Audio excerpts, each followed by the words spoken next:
स्वागत है दोस्तों आपका हमारे चैनल बुनियादी शिक्षा केंद्र में, जहां हम बड़ी नहीं केवल बुनियादी और बेसिक बातें करते हैं। दोस्तों हम जान रहे हैं हमारे राष्ट्रीय प्रतीकों के बारे में और आज हम जानेंगे हमारी राष्ट्रीय मुद्रा के बारे में। दोस्तों भारतीय रुपया हमारी राष्ट्रीय मुद्रा है, जिसे कि अंग्रेजी में इंडियन रुपी कहा जाता है और इसका संक्षिप्त नाम INR है।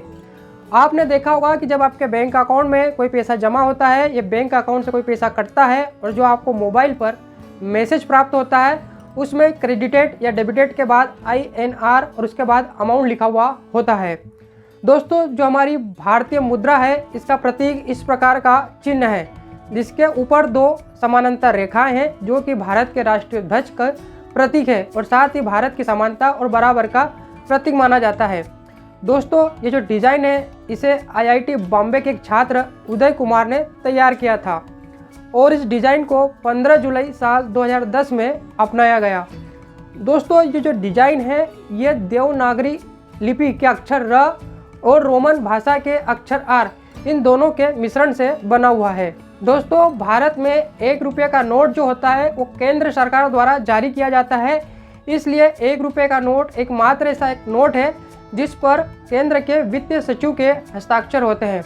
1 रुपये से अधिक मूल्य के जो नोट होते हैं वो RBI बैंक के द्वारा जारी किए जाते हैं और इन पर RBI के गवर्नर साहब के हस्ताक्षर होते हैं। दोस्तों भारत में सबसे पहले रुपया का प्रचलन शेर शाह के शासनकाल में हुआ था और दोस्तों बैंक ऑफ हिंदुस्तान ने सबसे पहले नोट जारी किए थे।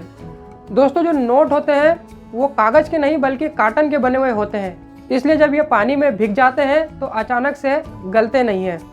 दोस्तों यदि आपके पास कोई करेंसी है और उसका आधे से ज़्यादा यानी कि 51% हिस्सा है तो आप उसे अपने बैंक में जाकर बदलवा सकते हैं, एक्सचेंज करवा सकते हैं। दोस्तों भारत में एक समय ऐसा भी था 1954 से लेकर 1978 तक, जब भारत में 5000 और 10,000 रुपये मूल्य के नोट भी प्रचलन में थे।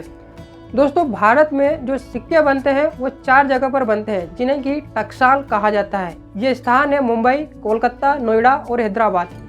दोस्तों आप किसी भी सिक्के को देखकर ये पता लगा सकते हैं कि वो सिक्का किस टकसाल में बना हुआ है।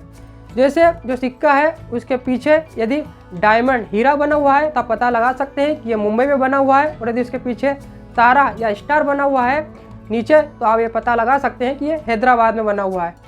दोस्तों जो नोएडा में सिक्के बनते हैं उनके पीछे नीचे के एक गोल सर्कल या बिंदु डॉट होता है, और यदि किसी सिक्के के पीछे किसी भी प्रकार की कोई आकृति नहीं है तो वो कोलकाता में बना हुआ है। इसके अलावा दोस्तों मैं आपको एक ऐसे प्रश्न का आंसर भी बताता हूँ जो KBC में पूछा गया था। KBC में एक बार पूछा गया था कि भारतीय नोट पर कितनी भाषाओं में उसका मूल्य अंकित होता है।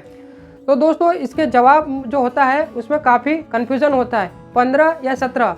दोस्तों जो नोट होता है उस पर हिंदी और इंग्लिश में भी उसका मूल्य अंकित होता है, साथ में उसके पीछे की ओर जो भाषाओं का कॉलम होता है उसमें 15 भाषाएं लिखी हुई होती है। इस प्रकार भारतीय नोट पर कुल 17 भाषाओं में उसका मूल्य अंकित होता है। तो दोस्तों ये कुछ बुनियादी और बेसिक बातें थी हमारी राष्ट्रीय मुद्रा के बारे में। दोस्तों यदि आपको हमारी राष्ट्रीय सब्जी का नाम पता हो तो कमेंट में ज़रूर बताइएगा। जय हिंद।